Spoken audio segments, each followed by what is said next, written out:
في نهايات كأس العالم 2010 في جنوب أفريقيا. طبعا الخضر يلعبون إلى جانب إنجلترا، أمريكا وسلوفينيا. حمادي جردبو والقائمة الخضراء.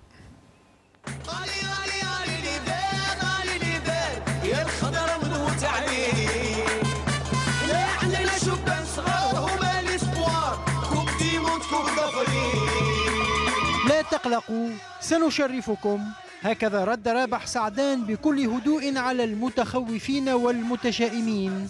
الشيخ تحدث بثقة وتفاؤل واعدا بأن محاربي الصحراء سيقدمون أداءهم الحقيقي في المونديال. اللاعبون من ناحيتهم وعدوا بوجه مخالف لمباراة إيرلندا أمام الإمارات.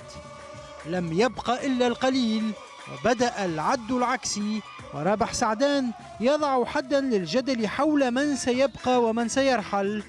قائمة 23 ضمت الثلاثي فوزي الشاوشي والوناس قواوي ورايس وهاب مبولحي في حراسة المرمى، وفي خط الدفاع الحبيب بالعيد ونذير بالحاج ومجيد بوقرة ورفيق حليش وعبد القادر العيفاوي، والعيفاوي وحده إلى جانب حارسي المرمى من الدوري المحلي ومن وفاق الصيف تحديدا.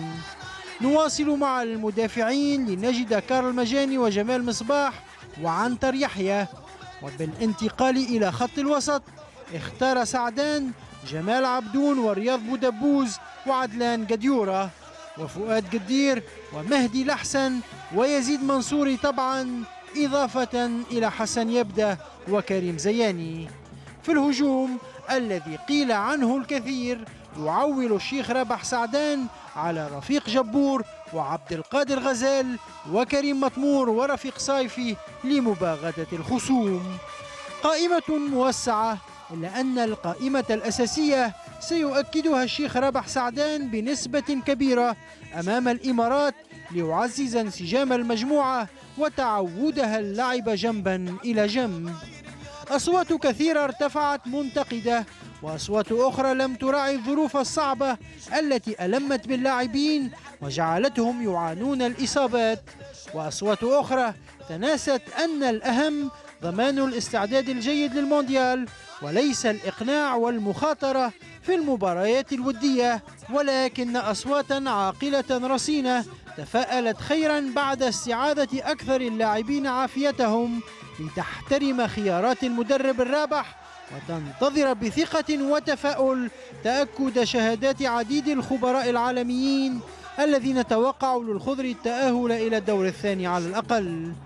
فقط لا تنسوا أن كتيبة رابح سعدان هي من تأهلت على حساب بطل إفريقيا، وهي من فازت مؤخرا على دروغبا وزملائه، وحتى في أسوأ الحالات وتكبد محارب الصحراء 3 هزائم لا قدر الله، فهذا ليس غريبا على المشاركة العربية بل هو الواقع. أما الاستثناءات القليلة فهي التعادل أو الفوز. حظا سعيدا وبالتوفيق، ويكفي الجزائريين فخرا أنهم ممثل العرب الوحيدين. حمادي جردبو، صدى الملاعب.